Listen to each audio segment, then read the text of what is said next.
Ja keby nemám výber, bola by som dosť stratená, lebo by som bola v úzkých. Ja potrebujem mať možnosť si vyberať v hocičom.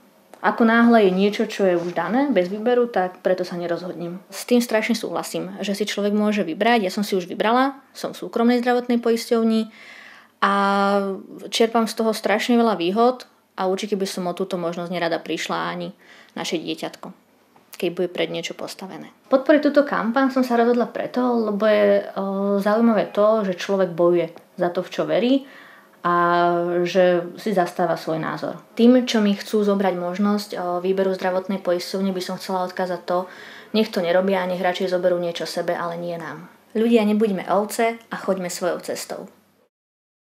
Nedajte si vziať právo na výber zdravotnej poisťovne.